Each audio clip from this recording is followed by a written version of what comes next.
the coaching carousel is spinning, and the biggest opening, I think, maybe Chris, you disagree with this, most interesting opening to me, West Virginia. Neil Brown's been on the hot seat for like 3 years. They finally make the move this year, get rid of him, and this is a spicy opening, Chris, because you have some big fish out there that like are really interesting names that would be intriguing. Rich Rod coming back from Jacksonville State.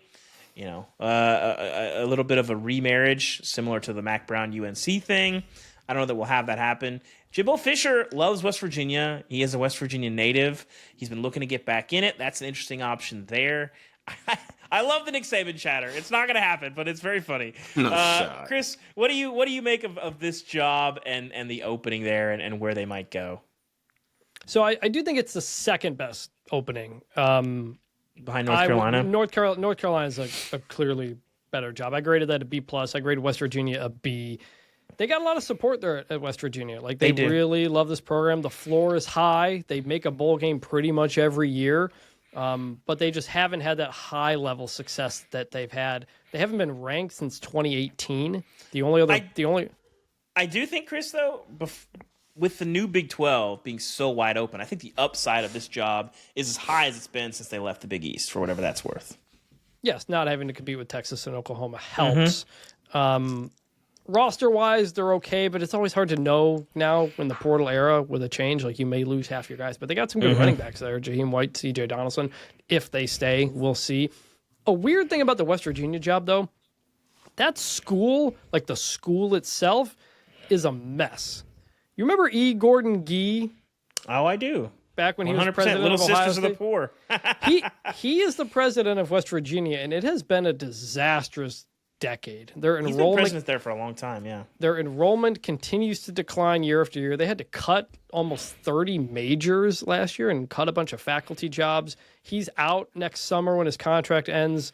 The school is in just a financial hell, essentially. So athletics is in a better position than the school itself, but that's just something to keep in mind with the West Virginia job and what that is. But outside of Rich Rod and some of the other big names that are out there, I think some interesting names that could fit here.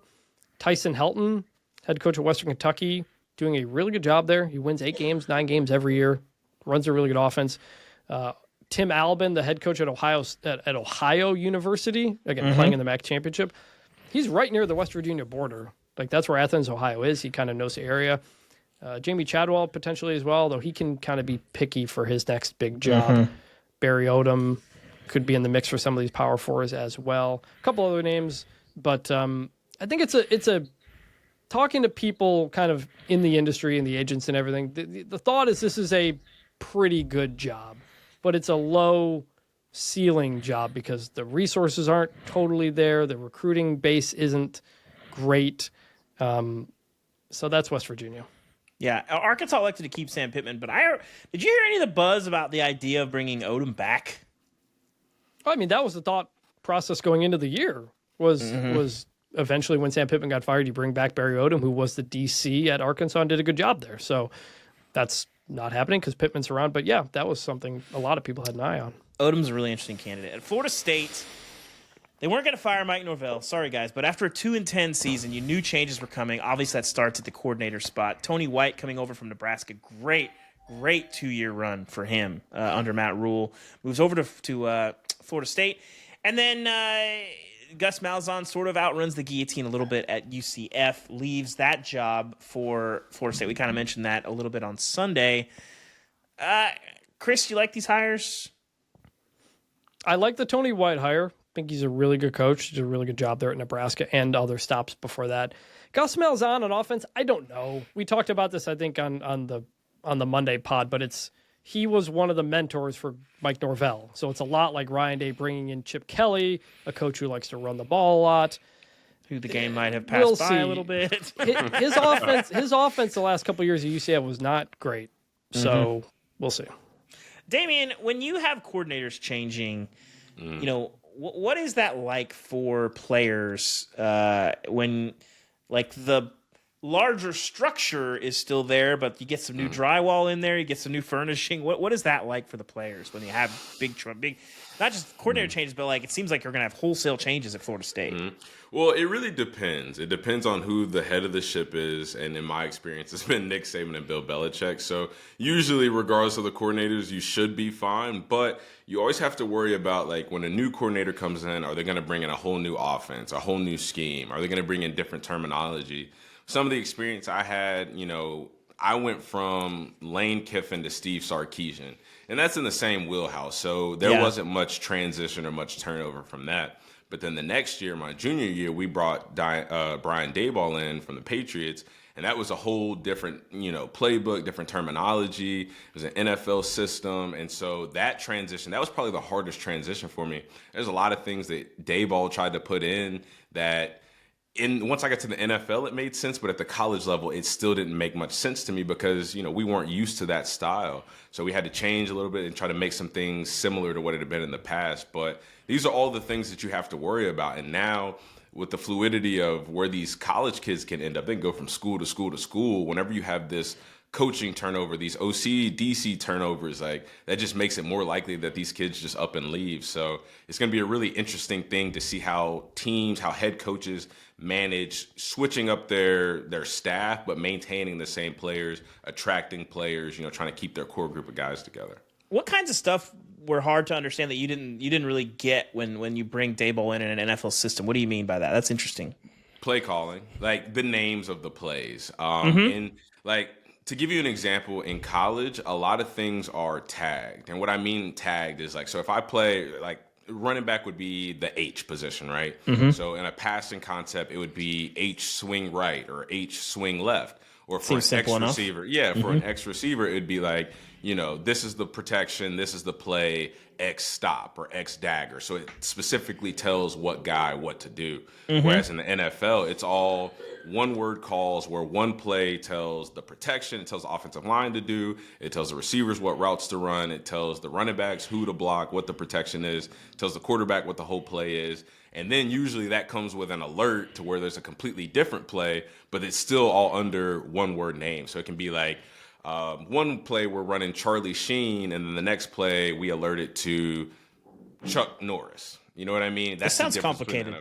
Exactly. And so that's kind of that turnover and that change you can have whenever you bring in different coordinators. Like, you can be a player where you're used to just everything being laid out for you, everything being explained. Like, okay, they're going to call H drive. I know what I got. Well, you get a new coordinator and they call everything Charlie Brown. Then it's like, shoot, I got to learn what the protection is. I got to learn what the route is. I got to know what the quarterback is looking at. Like, I got to know so many different things. So it's a lot. Purdue job obviously came up on Sunday. Where do you see that the candidates for that job looking like?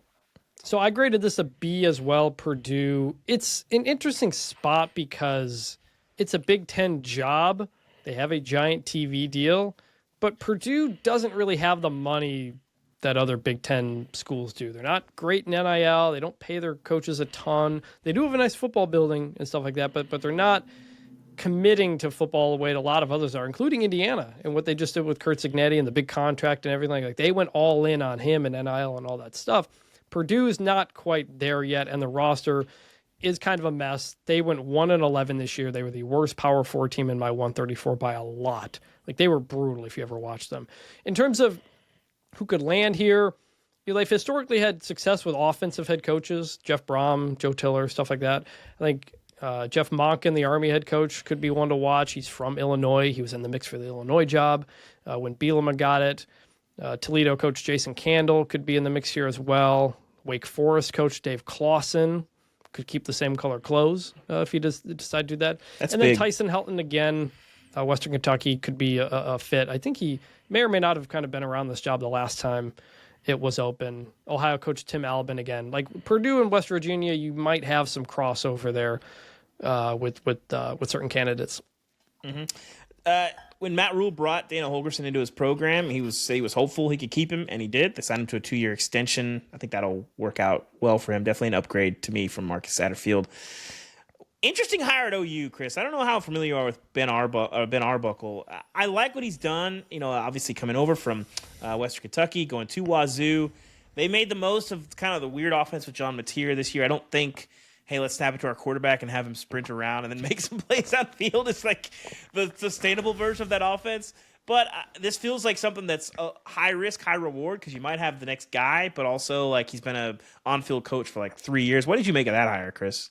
Yeah, he was a quality control assistant at Western Kentucky when Zach Kittley was the offensive coordinator there. And so he went from QC to OC right from there. And he did a good job at Western Kentucky. Mm-hmm. Did a good job there. Then went to Washington State. He was with Cam Ward last year. Did a really good job. So a young guy, I think early 30s. I think he's 29, actually. Yeah, might be younger. But he's come up pretty quick. And the talk around Oklahoma, kind of in the coaching and agent community, was like, Oklahoma, they need an OC and they may want a quarterback to come with him. I don't know if John Mateer is SEC quarterback material. No. So potentially, maybe they look for some other quarterback in the portal, or maybe they think that Jackson Arnold is still the guy. He was better last month. Mm-hmm. Yeah, we'll see with Mateer if he stays, if he goes into the portal. Hard to know, but yeah, very young, up and coming guy in Arbuckle there for Oklahoma. That UCF job, I like a lot of upside there, Chris. If I'm Jamie Chadwell, I'm looking real hard at that one. Like I said, I think he can be selective. He's in a great situation at Liberty where they can probably win 10 games every year, and he can kind of be in that circle, most years. But besides Jamie Chadwell, anybody jump out to you as good fits for that job that, again, I think you got some great playoff access there. Yeah, I think they generally want kind of young, up-and-coming offensive mind there. And Chadwell's not necessarily young, but he runs a very explosive offense that people like. G.J. Kinney could be one to watch. He previously coached there at UCF. He's at Texas State right now. He's done a pretty good job there. Barry Odom, I think, was in the mix the last time this job opened when Gus got it. Ryan Silverfield, the Memphis head coach, also used to coach at UCF. Charlie Weiss Jr., the offense coordinator at Ole Miss, was in the mix for the FAU job. But the UCF is, I think the Scott Frost success kind of warped thoughts on what the expectations are. Mm-hmm. They're still pretty limited in that, like, I talked to the AD, Terry Mahajer, when they went to the Big 12, and he showed me all the numbers. Like, they were way behind everybody in the Big 12 in spending. And then you add all those Pac-12 schools in, like, they've got a lot of ground to still make up. Financially, they're still in the process of doing that. They're working on some various facility upgrades and stuff like that. But could Scott Frost come back here? I doubt it. There is some chatter of he may want to, or people around Orlando may want him to.